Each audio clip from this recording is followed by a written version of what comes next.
another Wednesday, it's another News Extra. For the benefit of newcomers to the program, it's the time we bring you news with the extra touch.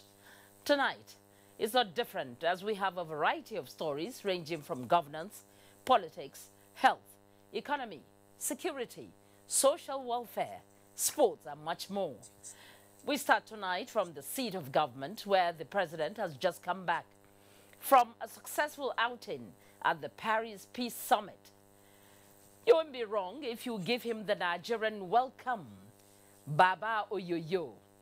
Of course, the Federal Executive Council continued its Wednesday sitting with decisions to grow the economy and improve infrastructure.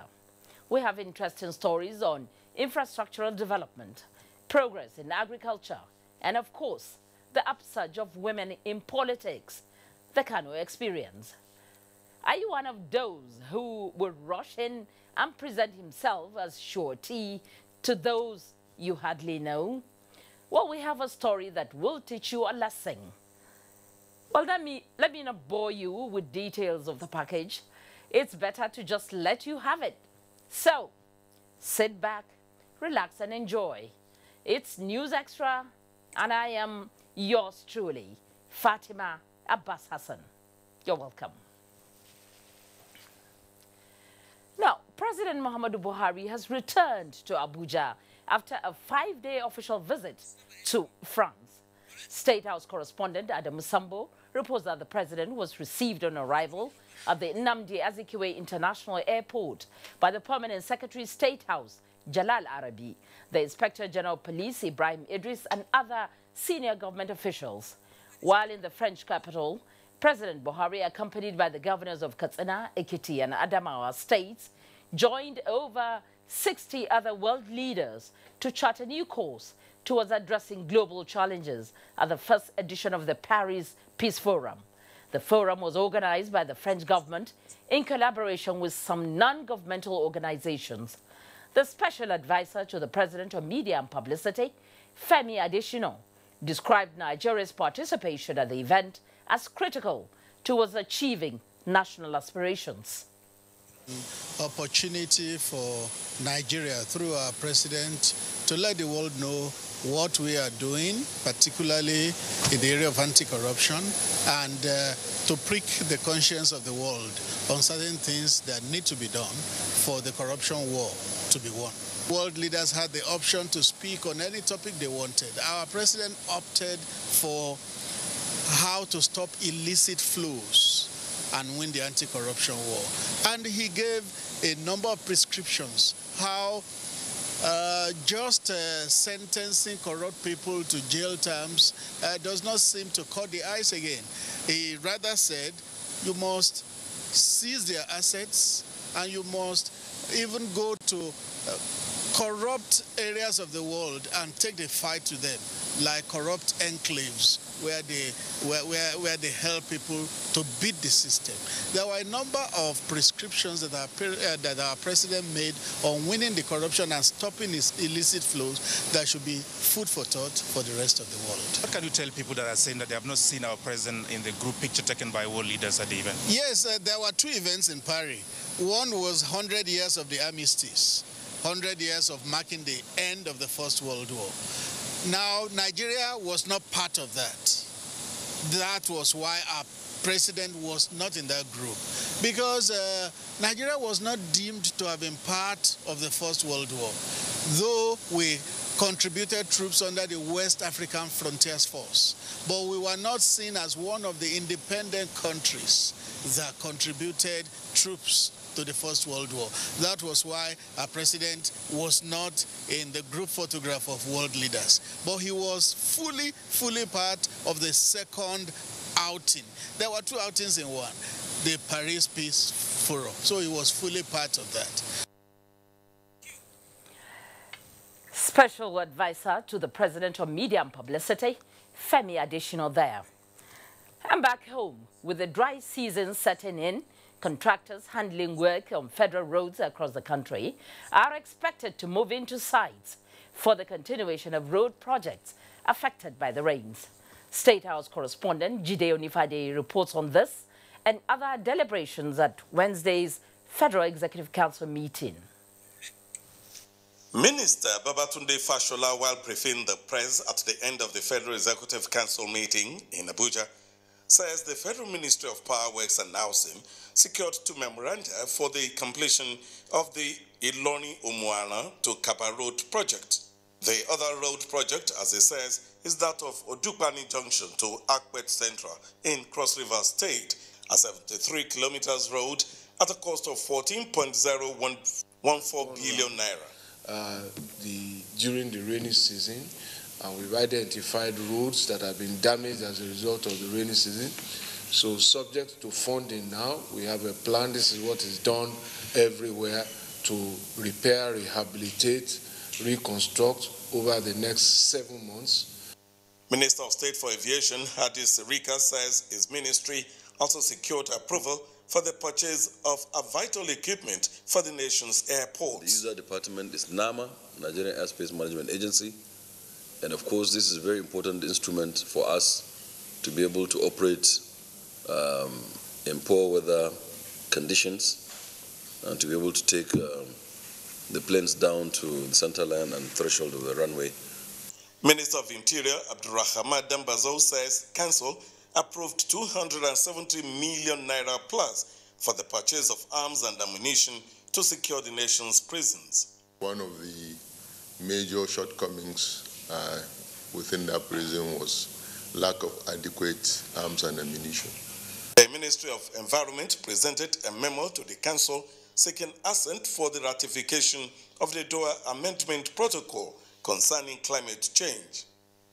The Doha Amendment to the protocol is essentially to get developed nations who are industrialized, who are leading in the production of gaseous materials into the atmosphere, to take responsibility and to assist countries like Nigeria who are developing and who are not producing any emissions significantly, but are suffering the consequences. The Wednesday meeting was chaired by Vice President Yemi Osinbajo in the State House. Jude Onifade, NTA News. It is often said that security is everybody's business. Now this, of course, presupposes every government's commitment towards ensuring the protection of life and property by tackling all challenges that threaten peace and stability. It is indicative of this that the House of Representatives at Wednesday's plenary treated 5 issues which are all security related. National Assembly correspondent Lami Ali gives us the details.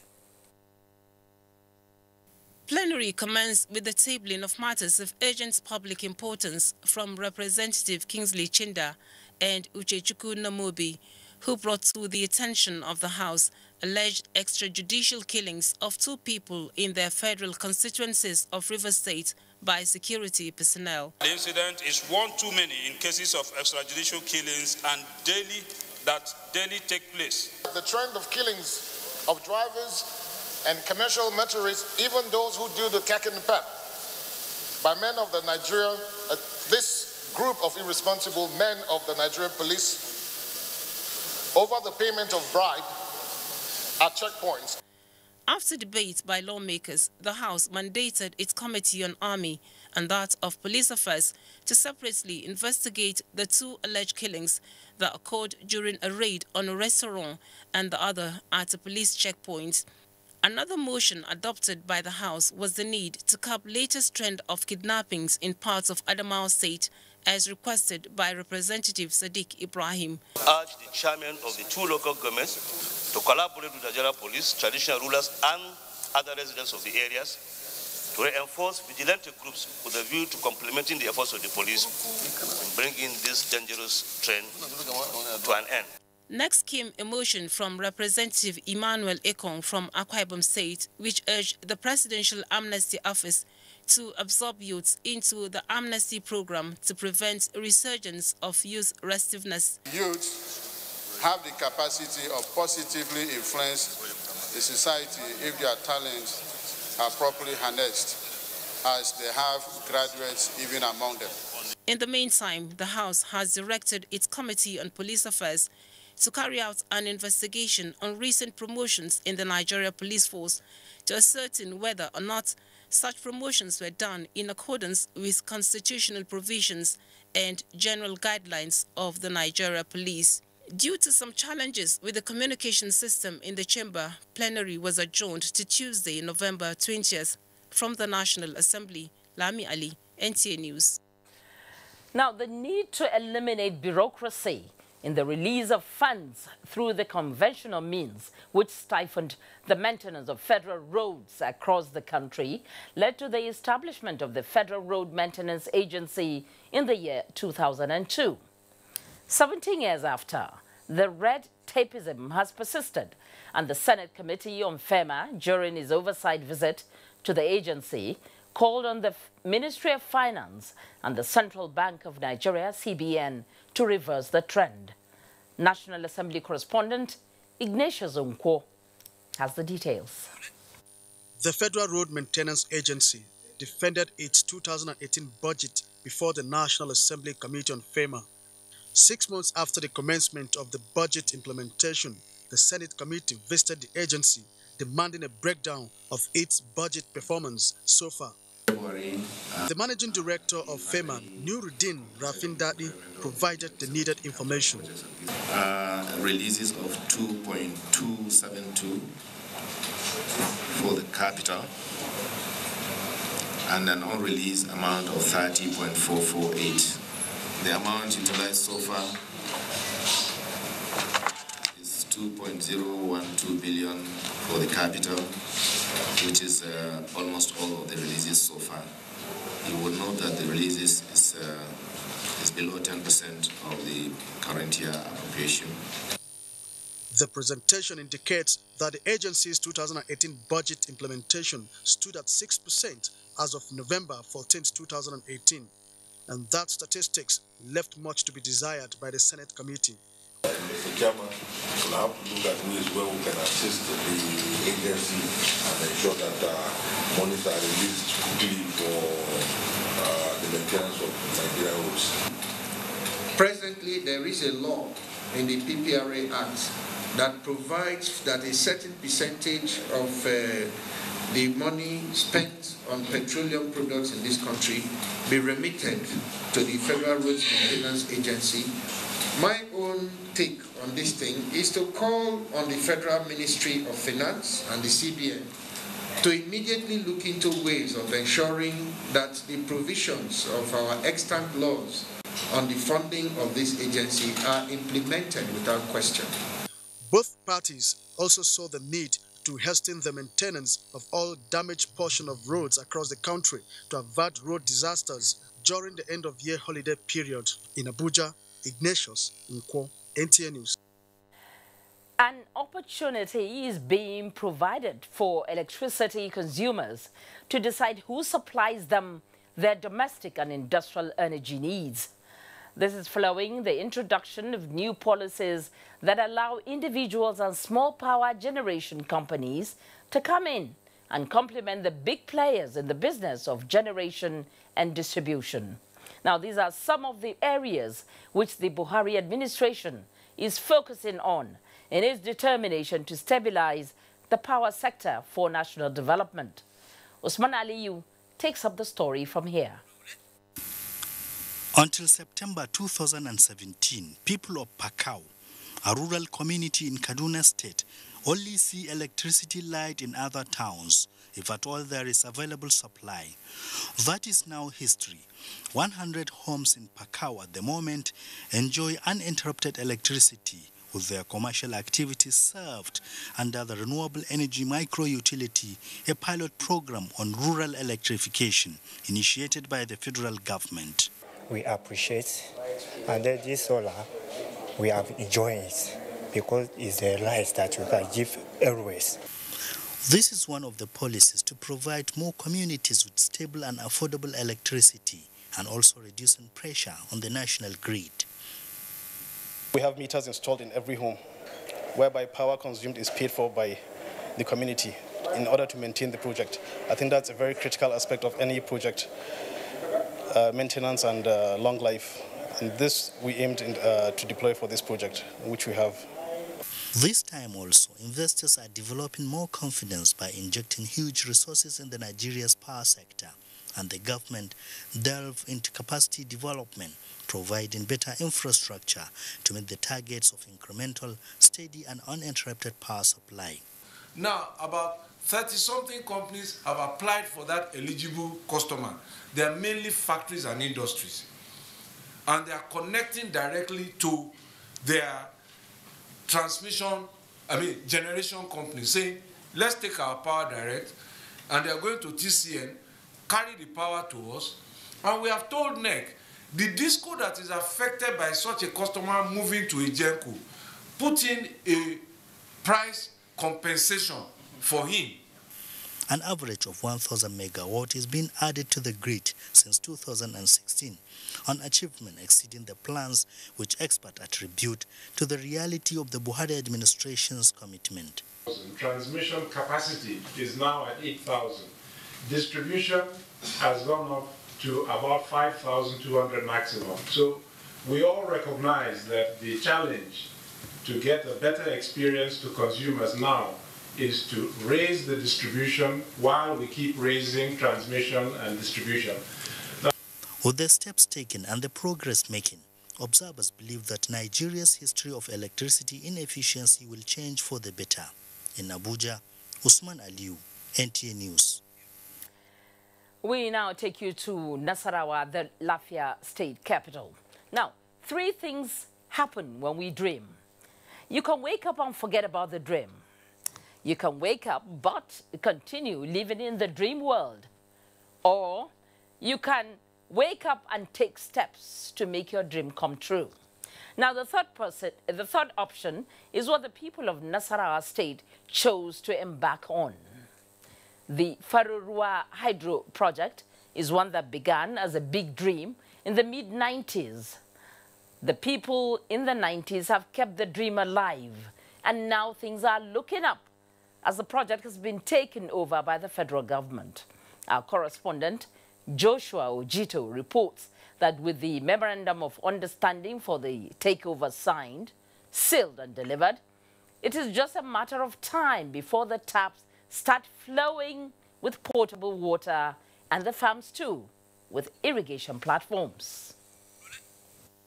Cascading Farunrua waterfalls with source from the Jos Plateau is one of the highest in Africa at more than 150 meters than Victoria Falls of East Africa at 105. The nature's wonder has documented history in the 1950s when it was gazetted by the colonial administration for commercial purposes. It is Farunrua, a Hausa connotation alluding to its purity. Under a previous administration, plans to develop the falls and its catchment area for hydroelectric dam was not actualized.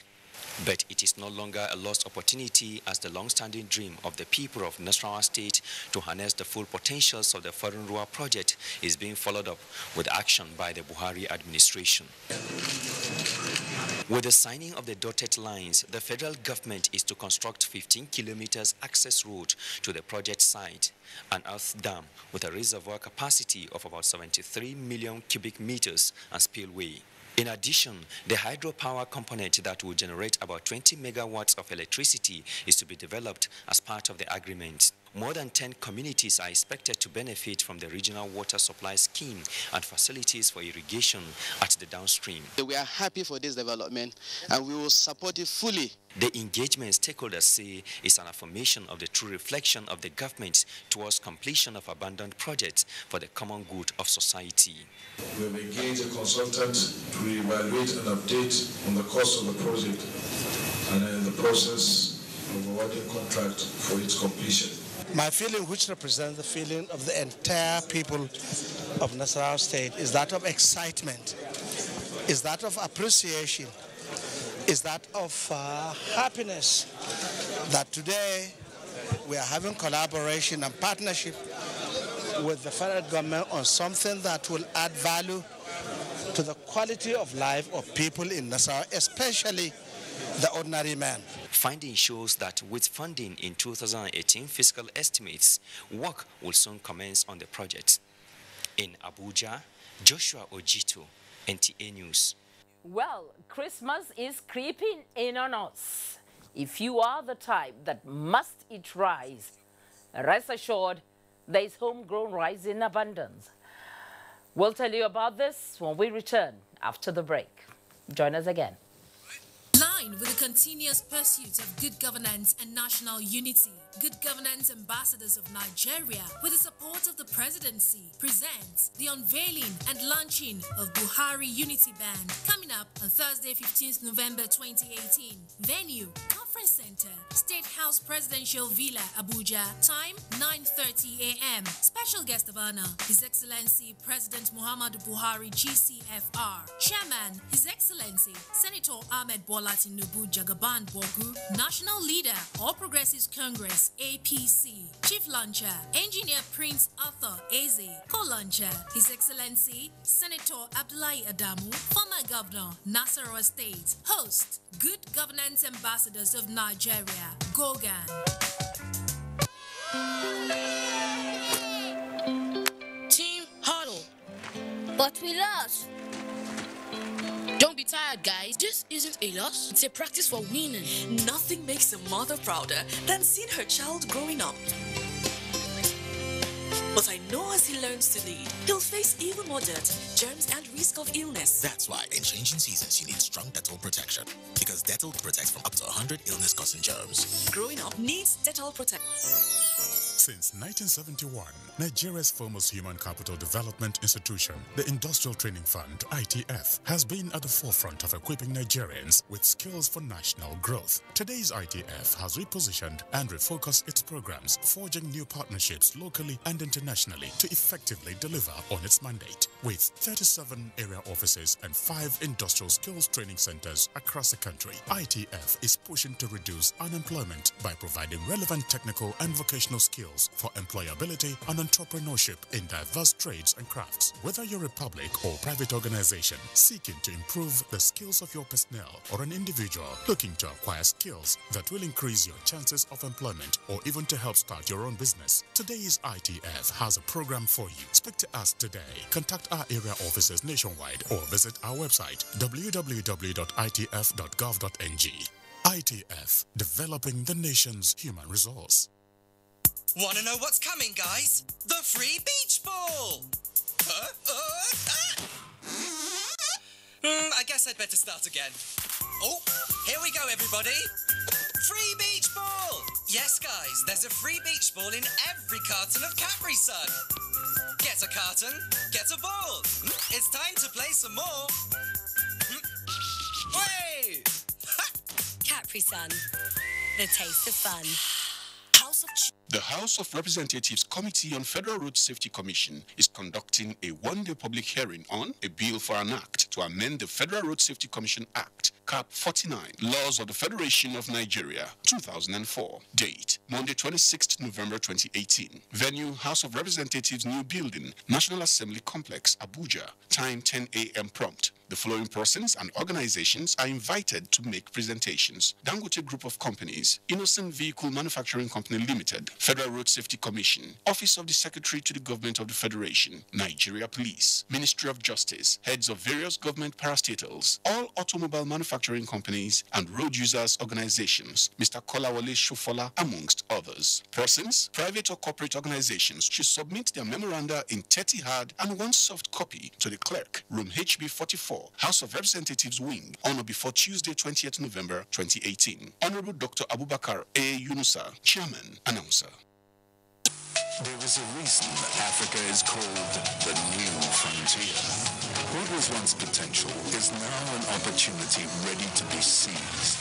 Once revered for our resources, today's wealth lies in our people. People who build the cities that shape the future. People who know an idea in one place means business in another. A generation for whom technology means there are no borders, no boundaries. We are the new lions in a brave new world, kings of the urban jungle. And there's a bank that puts the world in our pocket. future in our hands. UBI, Africa's global. The National Council for Arts and Culture, Nigeria, cordially invites you to the 11th International Arts and Crafts Expo, Abuja, INAC 2018. Theme, Networking Nigerian Crafts to the World. Date, 17th to 24th November 2018. Venue, FCT Exhibition Pavilion, beside International Conference Center, Abuja. Time, 9 a.m. daily. Official opening ceremony, 19th November 2018. Time, 12 noon. Chairman, Alhaji Muhammad Musa Bello, Honorable Minister of the FCT, Special Guest of Honor, Sam Nda Isaiah, Publisher, Leadership Newspapers, Mother of the Day, Hajia Aisha Abubakar, Honorable Minister of Women Affairs, Royal Father of the Day, His Royal Highness Alhaji Shehu Idris, Emir of Zazao, Chief Host Alhaji Lai Muhammad, Honorable Minister of Information, Culture and Tourism, Host and Announcer Otumba Olusegun Rushewe, Director General, National Council for Arts and Culture. Thank you for joining us on News Extra, reaching you live from Abuja, Nigeria's capital city. Now, back to land. Green Revolution, Operation Feed the Nation. You remember these programs? Yes, they were past government programs and giving agriculture the pride of place in growing the nation's gross domestic product, GDP. Now, the good old days, you would say, that many say is fast becoming a reality, with the increase in rice production to guarantee food security, create wealth, and for export. Over now to Talatu Ezirike. In the 60s to late 80s, agriculture was the nation's major revenue earner, especially with the granule pyramid, cocoa and rubber production. This, analysts say, was affected by the advent of oil and subsequently by policy somersault and bad governance.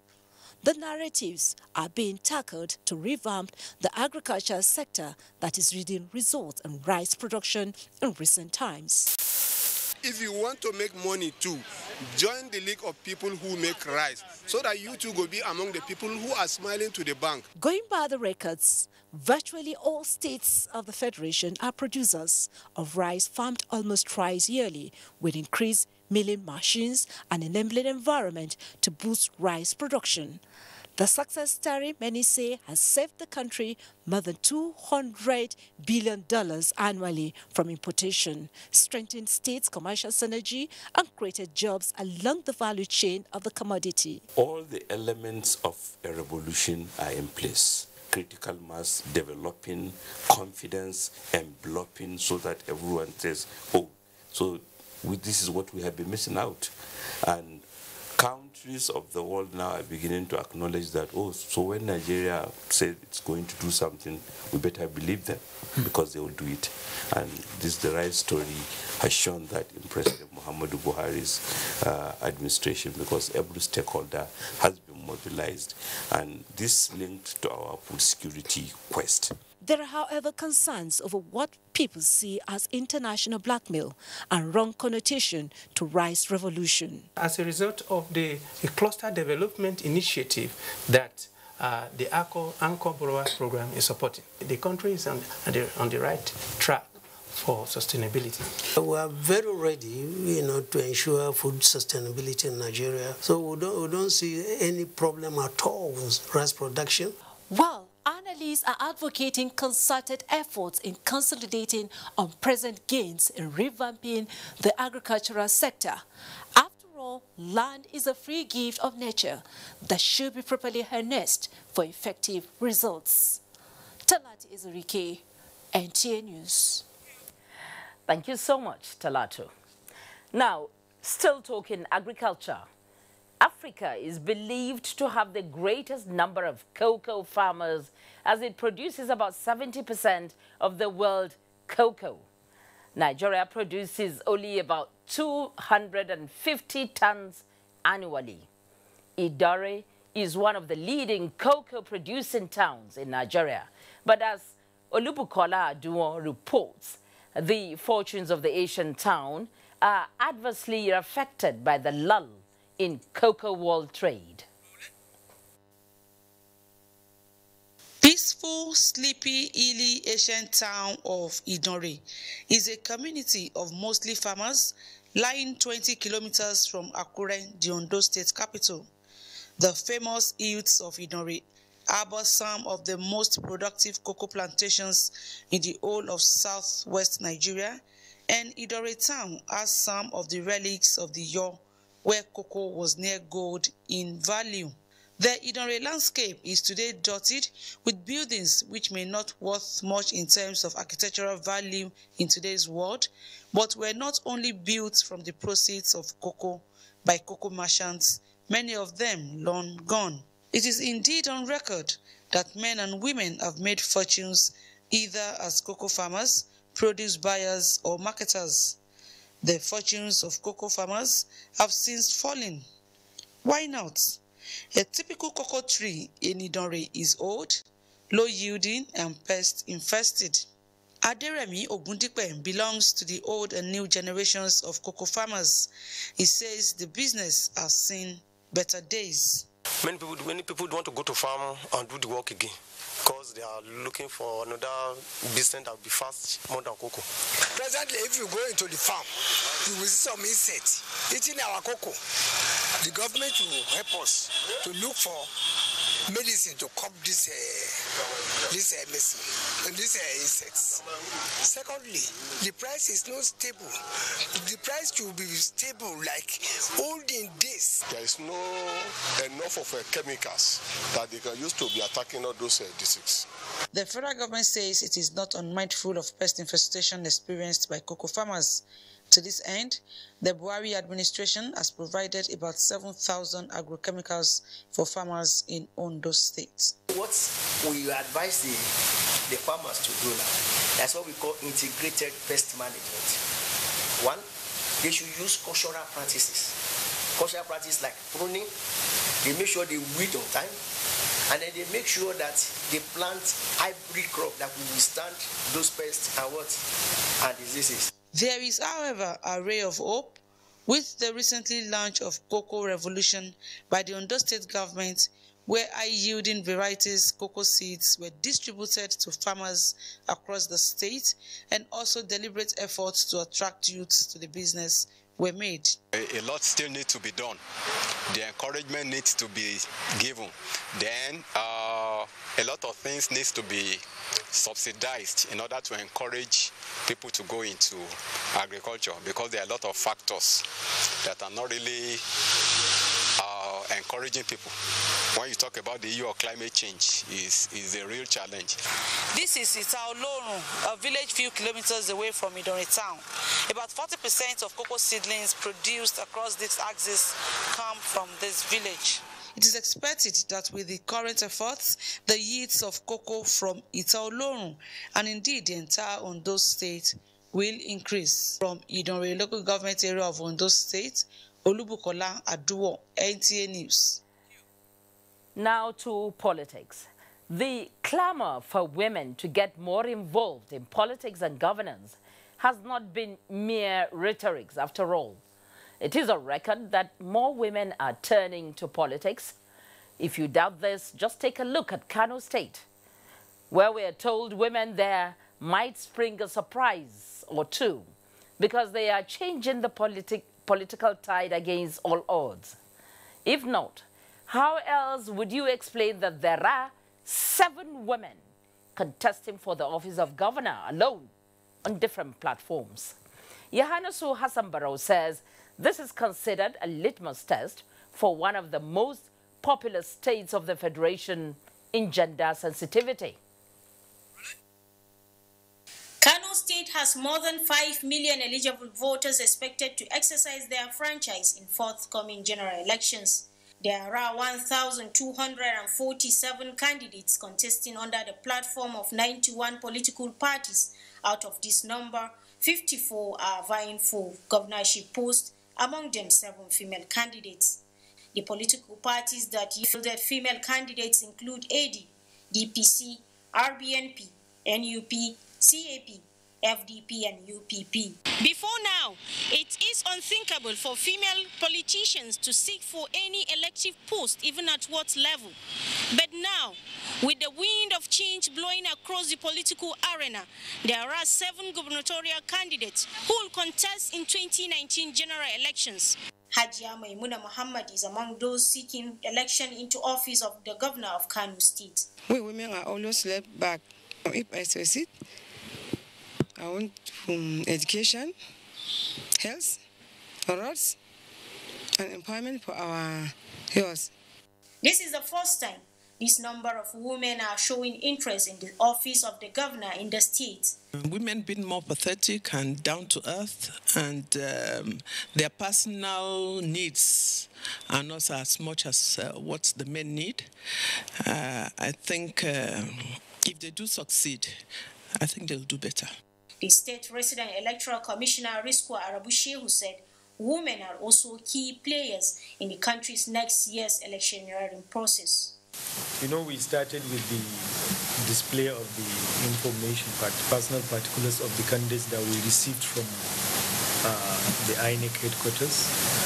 And these forms were the ones submitted by the political parties and their leadership at the national level.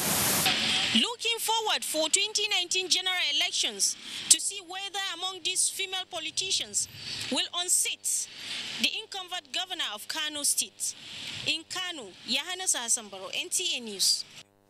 Well, why not? After all, what a man can do, a woman can do better. Still talking politics, the Buhari Campaign Organization is expanding its frontiers through team building and mobilization of critical stakeholders in Rivers and Bayelsa states to increase awareness among the electorate for the re-election of President Muhammadu Buhari in 2019. To actualize the key objective, the national coordinating officers of the organization have inaugurated the Rivers and Bayelsa chapters of the body to drive the process in the 2 states. Kingsley Amajiri was there and now reports. With the inauguration, the coordinators are set to embark on ward, local government and state campaigns to mobilize support for the president beyond party lines for the 2019 general elections. The group leadership is also concerned about good governance, security, economic stability, development and empowerment of the citizens, indices which they said are on course under President Buhari's administration. In fact, we are going around to inaugurate our coordinators at all levels, right from the polling unit level to the ward level to local government and state. And the purpose is for first mobilization, second enlightenment, and for people to know what President Muhammadu Buhari has done for this past 3.5 years. That has to do with fight against corruption, insurgency, empowerment, and so many other laudable programs of Mr. President. Ahead of the formal kickoff of political campaigns in Nigeria, in line with the INEC election timetable, the Buhari Campaign Organization is bracing to the task ahead. The virtue of taking this poster, posterity will judge us well to say that President Muhammadu Buhari is the man called 2019. The key objective of the group is the return of President Muhammadu Buhari in 2019 using the PVCs in a credible electoral process. In Port Harcourt, Kingsley Amajiri, NTA News. In the meantime, the All Progressives Congress, APC, has thrown its weight behind the ongoing global media attention and efforts to check the proliferation of fake news as Nigeria gears up for campaigns for the 2019 elections. A statement by the National Publicity Secretary of the party, Larry Issa Onilu, says the consequences of fake news are dire, accusing the leading opposition party, the PDP, of continuous deployment of fake news as a focal campaign strategy for the 2019 elections. The APC is therefore advising the PDP to engage more on serious issues of health, education, the economy, security, corruption and other development issues instead of crowding the social media with fake news and infertile conspiracy theories. Now, are you one of those who is quick to stand as surety for an accused person in court without a proper knowledge of or knowing the identity of the person you are standing in for? Now, this story might interest you as a sitting senator, and 2 others are likely to forfeit 100 million naira each if they fail to produce the defendant in their custody in the next 6 months. Dele Atumbi tells us more. The 3 sureties who stood in for Nnamdi Kanu are Senator Ihinaya Abaribe, Emmanuel Echelon, and Tochukwu Uchendo. Though one of the sureties was in court, the other 2, including Senator Abaribe, were absent. During the resumed hearing of the case, the sureties failed to produce Nnamdi Kanu in court against their bail bond. The prosecution counsel, Magaji Labaran, told the court that the sureties should show cause for their failure to produce the defendant. Counsel to Senator Abaribe, Sukuma Ume, SAN, pleaded with the court that his client went on oversight function, a situation which the court frowned at. The court also frowned at the inability of the sureties to produce the defendant in court to answer to the charge before him. Justice Binta Njako explained that suretyship is an agreement between the court and the sureties to always produce the defendant in their custody whenever his attention is needed in court.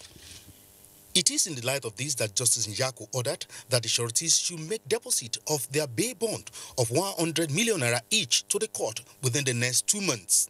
This interim order will last for just 6 months, and failure of the sureties to produce Nnamdi Kanu before the court will lead to a consequential order of forfeiture. The order given by the court for the sureties to deposit the sum of the bail bond is a fair one, and as you are all aware again, 2 months is given within which that money should be deposited. Because there is need to inform this court properly. Already a suit has been ignited on the basis of that unfounded information. And so we don't want this court to throw that line of going with unfounded information. Yes. Nnamdi Kanu is standing trial for treasonable felony. The case has been adjourned to 28th of March 2019. In Abuja, Dele Atumbi, NTA News. Ogoni cleanup. Like Nigerians would ask, how far? We will tell you about this, plus some business news and empowerment of the internally displaced persons. That's the outlook when we return after the break. Stay with us.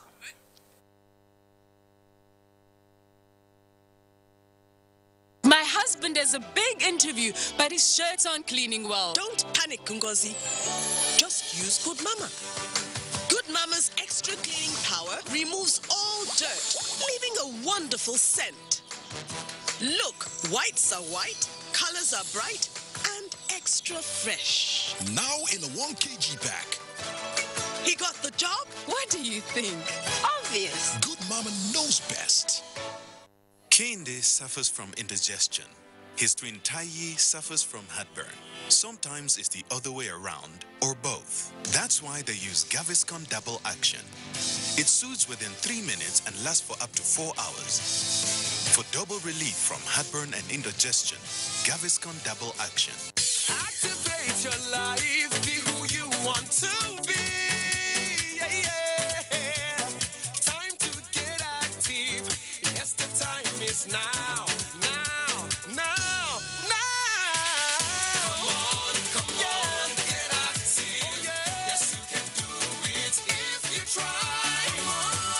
Start an active life with the power of vegetables and fruits. Chivita Active. Be active. Do more. Your perfect family is under threat by germs. Infectious diseases are now the world's biggest killer of adults and children.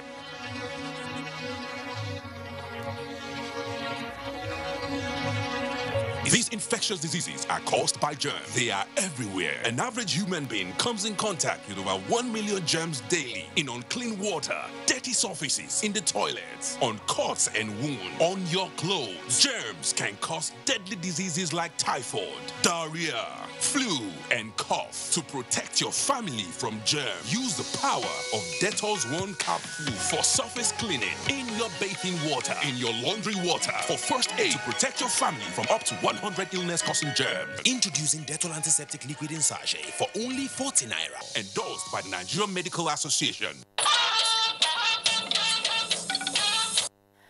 We're glad to have you back with us on News Extra. Now, equities market sentiment closes on a negative as federal government plans to raise oil output in 2019. Details with Musa Abubakar on Business News.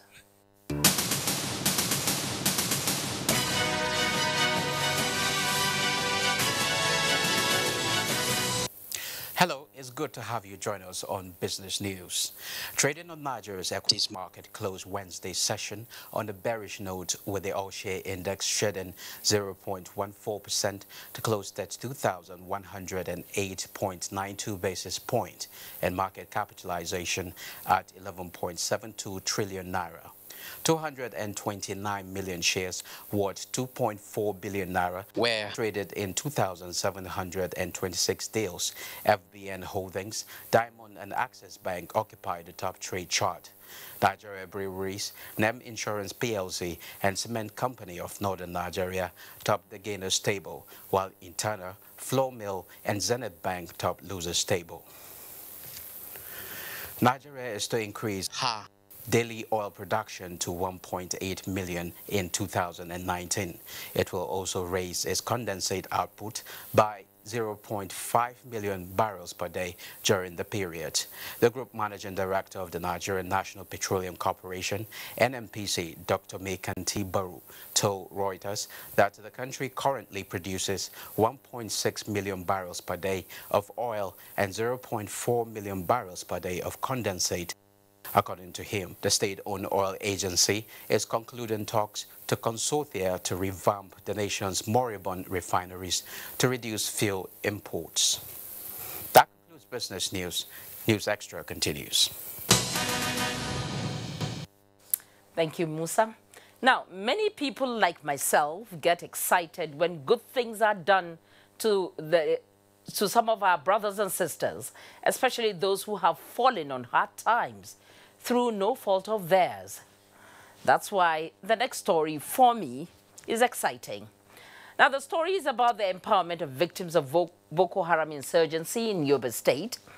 The National Commission for Refugees, Migrants and Internally Displaced Persons has once again risen to the challenge and presented the displaced persons with materials that have placed the means to a livelihood right into their hands, as Usaid Mohammed Isa now tells us. The consignment, which the first phase comprises of starter packs on soap making for indigent women, generator set for irrigation farming, sewing machines, among other empowerment tools, were distributed for the affected victims of insurgency in Yobe with the aim of restoring their means of livelihood. Flagging off the distribution, the Federal Commissioner of National Commission for Refugees, Migrants and Internally Displaced Persons, Sadia Umar Farouk, said the motive is to once again preserve the dignity of victims of insurgency and encourage them to become self-reliant. National Commission for Refugees, Migrants and Internally Displaced Persons recognizes and applauds the consistent efforts of the government of President Muhammad Buhari to bring in an end to insurgency in the Northeast and Nigeria at large. I'm happy that these items have been targeted to the returnees and IDPs living in host communities. Damatu Hussein Mohammed Isa, NTA News. Now, skills acquisition is fundamental to poverty reduction and economic development of Nigeria. To this end, the new Partnership for Africa's Development, NEPAD, has trained over 250 vulnerable persons on various skills in Nasarawa State. Omenka Amarachiku reports that the training will encourage them to be self-reliant and live a decent life.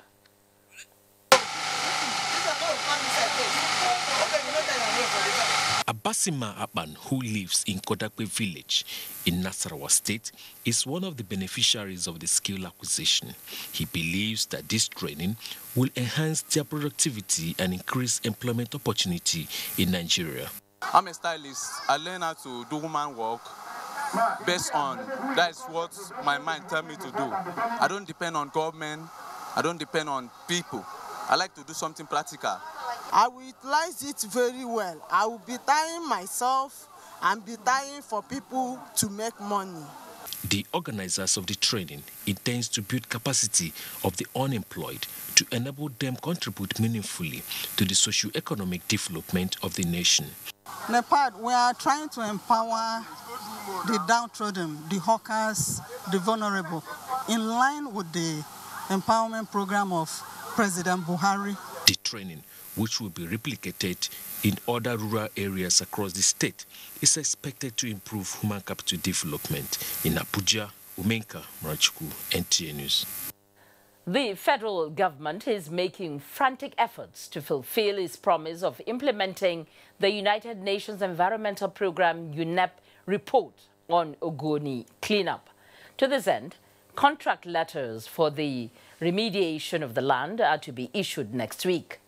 Minister of State Environment Ibrahim Usman Jibril stated this while discussing the update on Ogoni cleanup on NTA's program Good Morning Nigeria. Mrijana to Adam Said completes the report. The federal government flag off of the United Nations Environmental Program report on the Ogoni cleanup in June 2016 was greeted with accolades as residents of the area, and indeed other Nigerians were happy that the much-awaited dream of Niger Delta region is becoming a reality.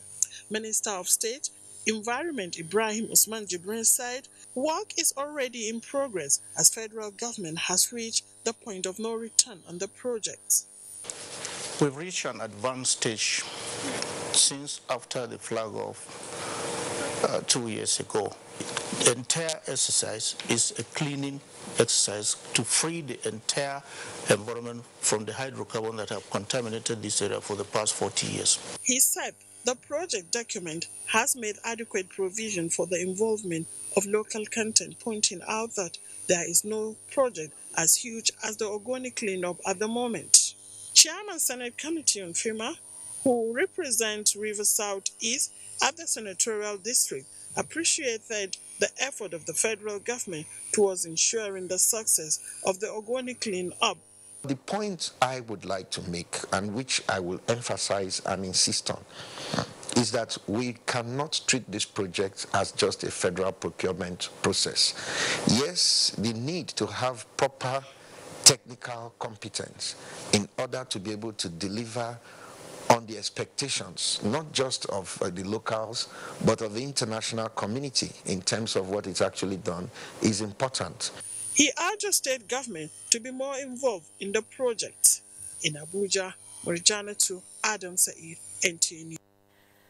The Federal Capital Territory Administration is set to create over 5,000 plots of land from the 4 new districts created in the Phase 4 South of the Federal Capital City. The Director, FCT Land Administration, Adamu Husseini Jibril, disclosed this in an interview with Shuaibu Onezi Yakubu. The report. The 4 new districts include Mamusa North and East, Pafu North and South, which have already been designed based on the neighborhood concept. Director FCT Land Administration Adamu Husseini Jibril says the new districts will provide over 4,000 residentials and commercial plots, public institutions, as well as other facilities. He added that the Department of Urban and Regional Planning is presently undertaking a detailed surveying work of the districts in order to make them available for allocation to prospective property owners. The administration has given approval for the creation of 4 new districts, where we'll have more than 5,000 plots that will be allocated, right?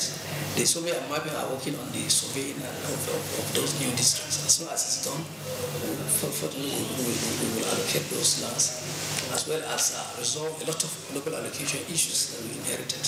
The director commended FCT Minister Muhammad Musa Bello for repositioning the Land Use and Allocation Committee for efficiency. The constitution of the Land Use Allocation Committee, we have achieved a lot, because the committee, which is chaired by the permanent secretary, has all the technical departments, the directors as members, where we resolve issues objectively. He called on allottees of plots in the FCT to endeavor to pay their title bills, like the ground rents and premium charges, warning that non-payment of these bills for a period of 3 years can lead to revocation.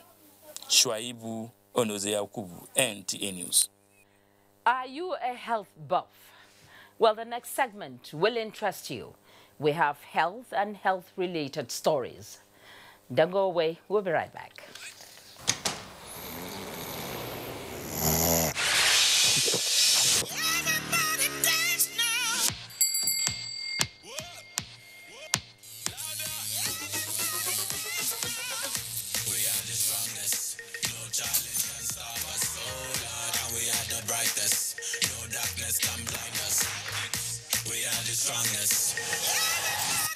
Multi-Guinness is packed with B vitamins to fuel your greatness. What's up? His friends didn't come. Hey, let's practice. But you're going out. Don't worry about me. Nothing satisfies a mother more than seeing a child grow up. But I know as he sweats, he'll face the risk of germs which can cause skin irritation. That's why you need the new best ever Dettol Cool. Its new advanced formulation with extra menthol protects from up to 100 illness-causing germs and gives your family icy cool freshness. Growing up needs Dettol protection.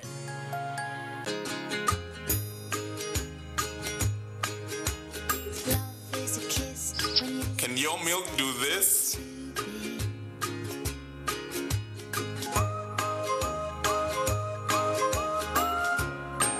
Can your milk do this? Mine can. With Hollandia evaporated milk, your ice cream, custards, and variations of beverages taste pleasantly different. Hollandia evaporated milk. Life tastes different. From the House of Chi.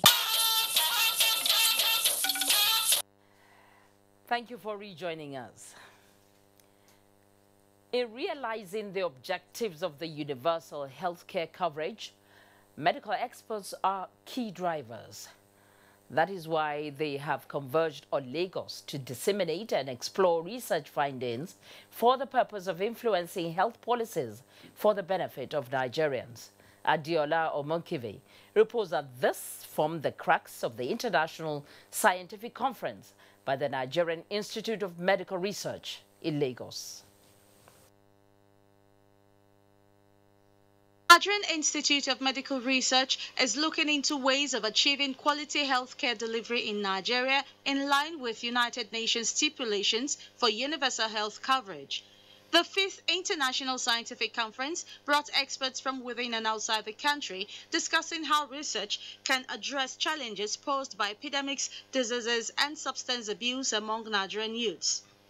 This is especially as Nigeria has shown some commitment towards sorting out these issues.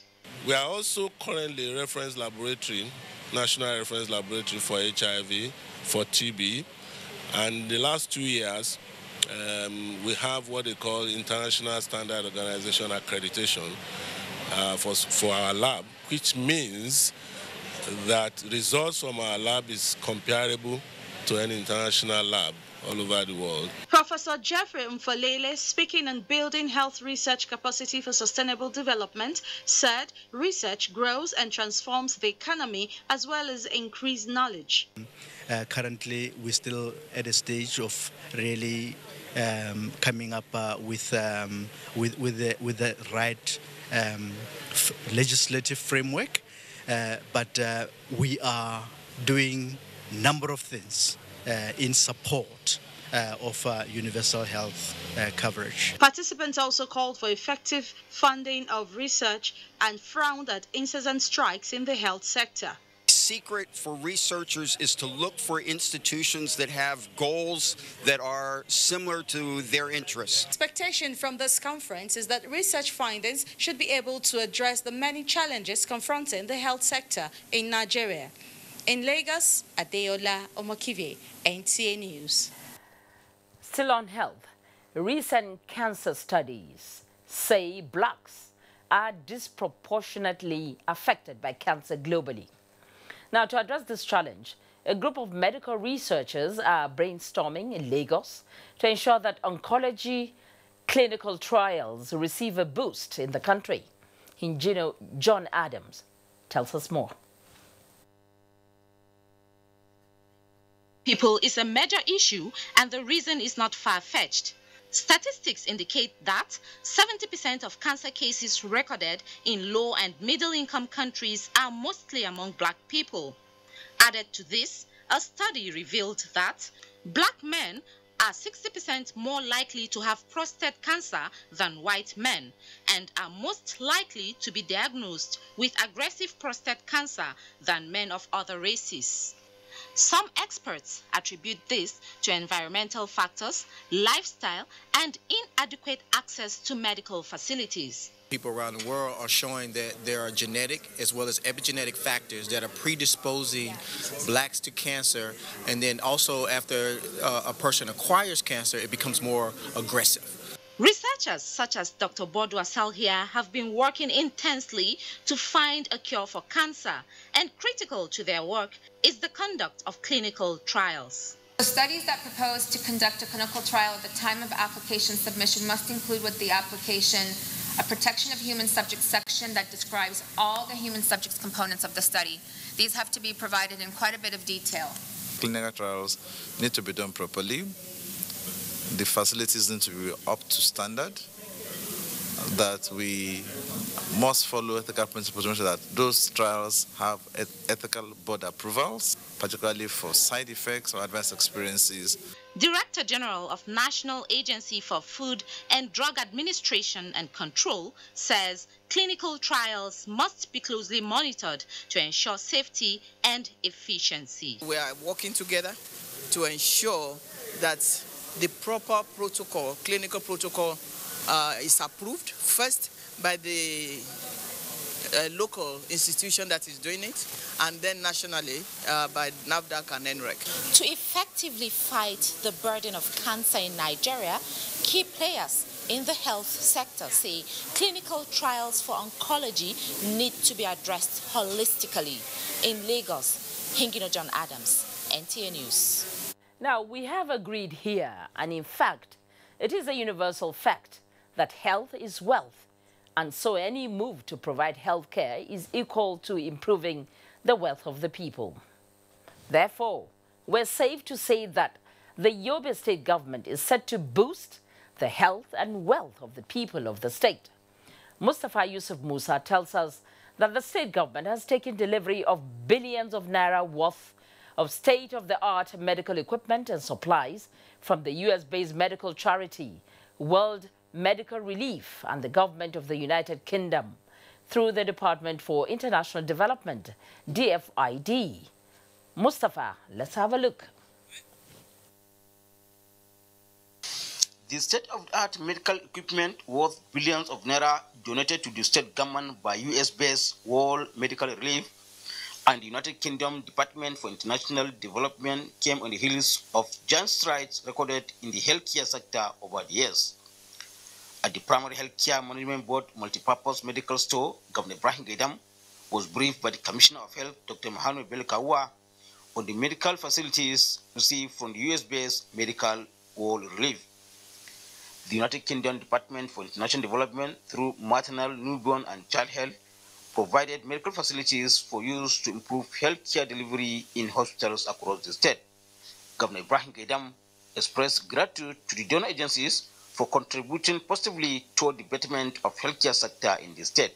We have made all our obligations, and happily now they have transported and brought down 5 OTP containers. According to the Commissioner, the other 3 are on their way coming. The 2 are on the high seat. I think we have to commend them for their kind gesture. The governor directed that the Ministry of Health should immediately commence the distribution of the items to hospitals across the state. Mr. Kakagana Mustafa, who spoke on behalf of the maternal, newborn, and child health 2, State Team Leader Zanna Umar Ali, said the program was designed to strengthen primary health care interventions in the state and in 5 other states across the country. In Dematru, I am Mustafa Yusuf Musa, NTA News. In the meantime, access to affordable health care as one of the basic human needs has remained a challenge, especially among the less privileged in Nigeria. In order to close the gap, a group of Nigerian traders known as President Muhammadu Buhari Traders has commenced free medical outreach for traders across the country. Political correspondent Saliu Abdullahi was in Kuje, where he witnessed the flag-off. The Nigerian Traders Medical Outreach for President Muhammadu Buhari said 1,000 traders in each market are targeted to benefit from their free medical exercise. Apart from the major markets across the 6 area councils in Abuja, 2 major markets in each state across the country will benefit from the gesture. If you go to hospitals, you know how much they will charge you. But with all this thing, they gave you these drugs free of charge. I mean, it's very nice. So I've collected the medicine. As our president remember us, may God also remember him. And we pray and ask the good Lord that have initiated this in them to continue the good work. 2019, by His grace, is for him. We have a team of medical professionals, opticians, doctors, denticians. The exercise covers free eye and blood sugar tests, as well as treatment for malaria, cough, and cold. You may call it the season of traders. From trader money to market money. Now, Nigerian traders for President Muhammadu Buhari medical outreach here in Kuje to sensitize the market women on the importance of peaceful conduct in the forthcoming general elections. For them not to sell their vote, for them to hold their PVC close to them, and to vote the government that is fighting corruption, that is providing infrastructure, and the government that is securing the lives and properties of Nigerians. From Kuje Area Council in Abuja, Salihu Abdullahi, NTA News. Human trafficking. Serious matter, no doubt. No wonder the church is partnering government on ways of combating the menace. Plus, a peep into the increasing cases of child abuse and molestation.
Fake news which is shared for malicious purposes is a danger to our peace and security in Nigeria.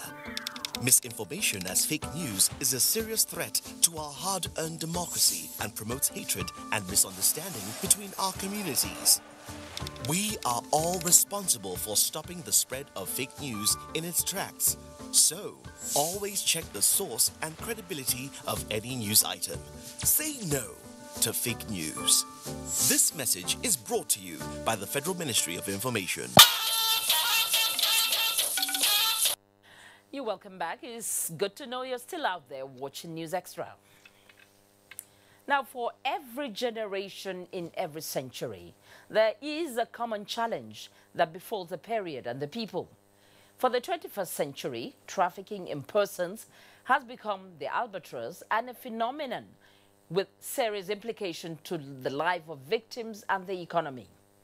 To address this challenge, a strong collaboration between the church and government to provide a workable solution is on the table as Santa Marta Group is holding the first Africa Regional Conference in Abuja. Ahmed Ondas Ahmed brings to you the pulse of participants at the conference.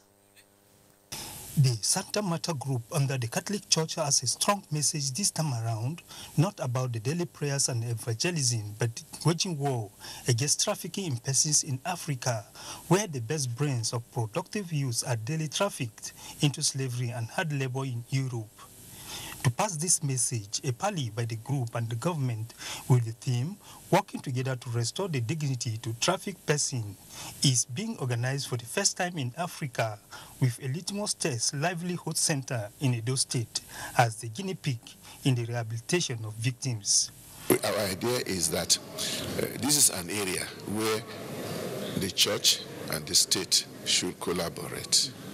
When they collaborate, they are more effective in dealing with the problem of human trafficking.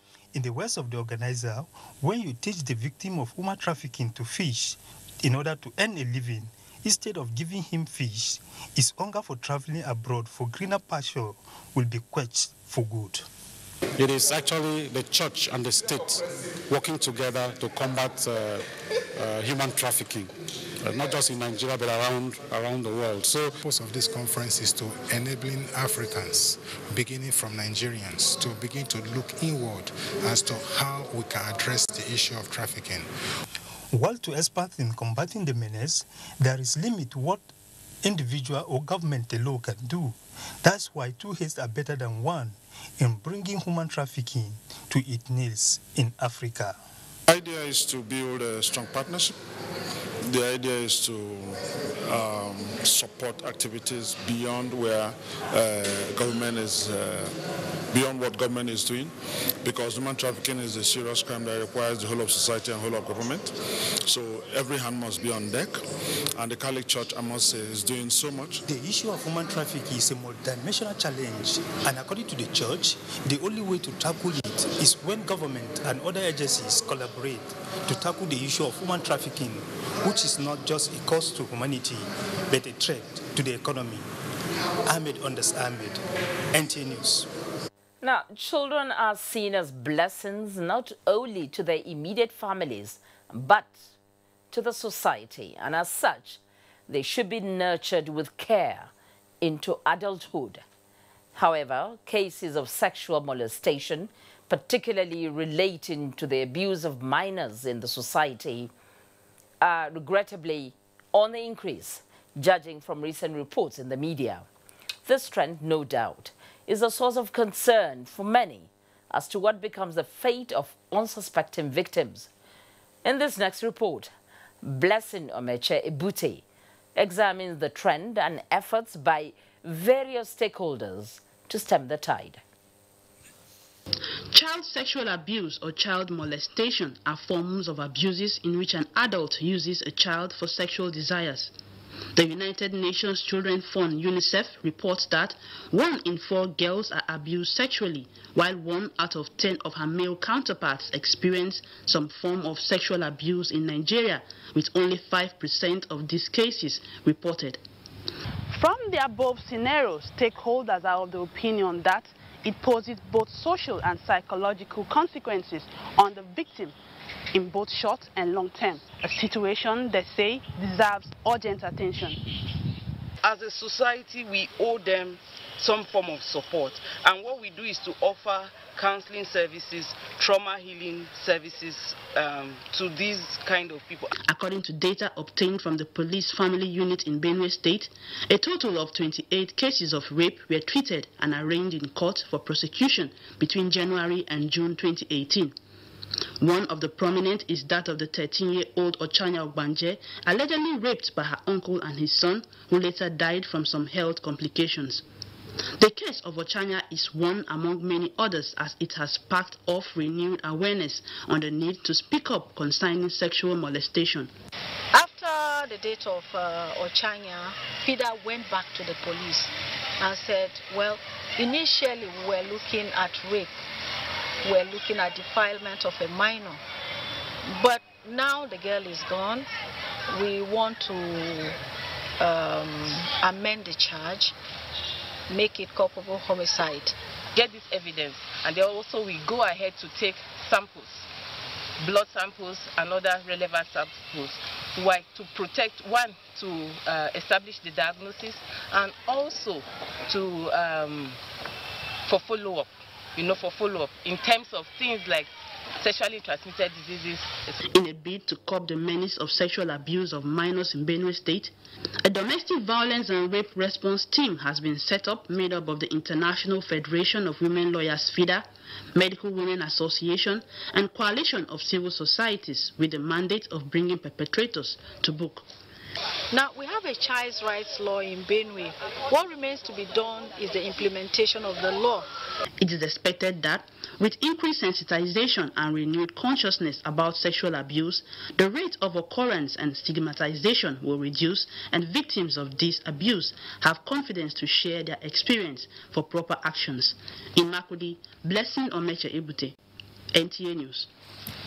A developing country such as Nigeria has a lot to gain from a globalized information system, as well as much to contribute to the world as one of the largest in Africa and south of the Sahara.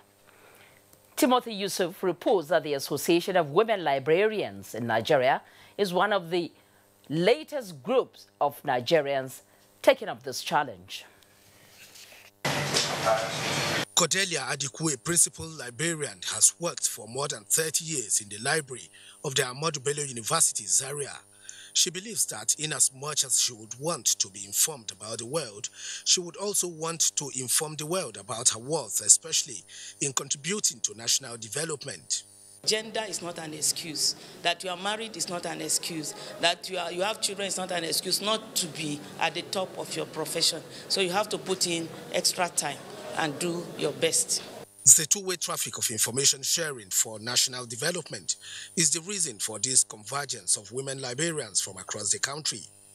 As the traditional custodian of information, librarians in the 21st century need to be aware of these significant changes and as such employ their technological know-how and intellectual masterpiece in order to retain the leading role of the library information needs. Many of the librarians have been taken out to do website design. So it's not just librarians and books alone. The book is just one way of getting information. In many areas, we provide information through the internet. Apart from the physical books, the library itself has moved to acquire what is called the e-library or the virtual library, so that people do not have to have physical contact with the library itself to be able to access the materials that we stock in the library. So the library itself has moved ahead.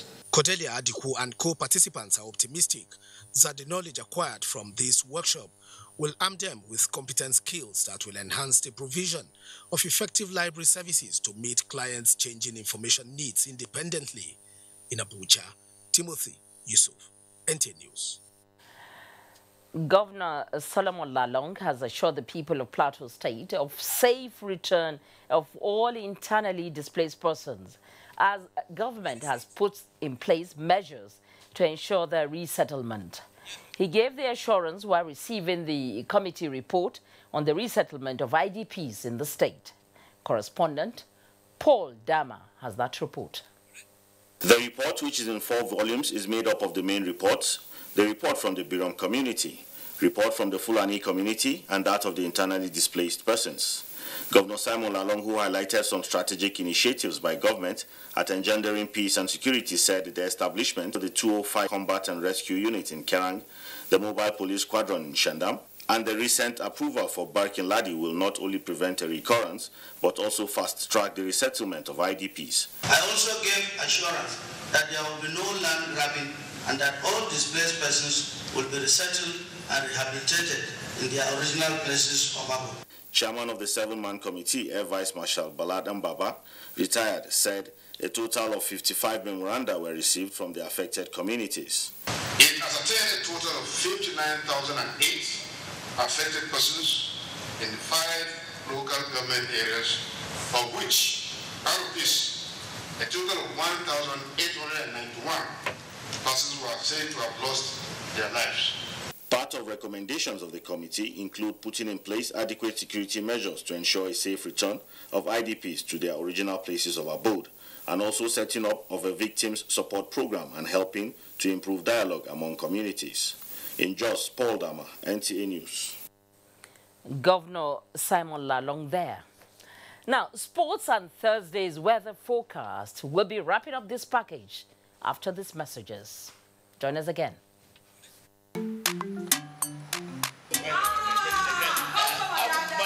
Madam. brought us as usual. As usual. You have no problem. For the three put You are welcome, sir. As usual, yeah. I was you take that one. Yeah, take that one. You don't understand? We want Nigerian homegrown rice. Finish. You don't have? You don't have? Join the rice revolution today. no other rice that tastes like Nigerian rice. Are you sorry? That's the Nigerian rice we are talking about. Chocolate made in Nigerian rice. Healthy food. I'm going to bring Mrs. Mobu to come to chocolate rice of made in Nigeria here.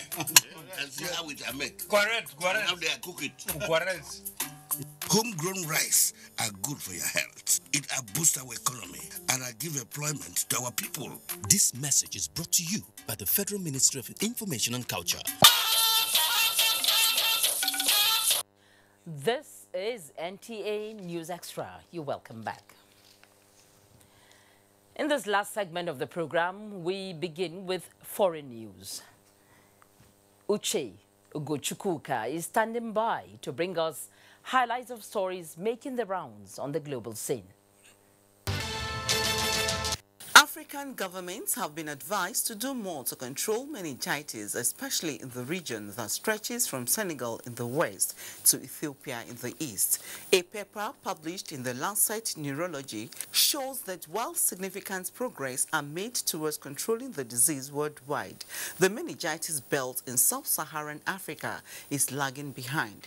To bridge the gap, the Meningitis Research Foundation proposes the development of cheaper and more broad-based vaccines and the reduction in cost of diagnostic tests and treatments. From Libya comes the report that the country has slated between March and June 2019 as the new date for its general elections, abandoning the December 2018 date earlier reached by leaders in Paris with the support of the French government.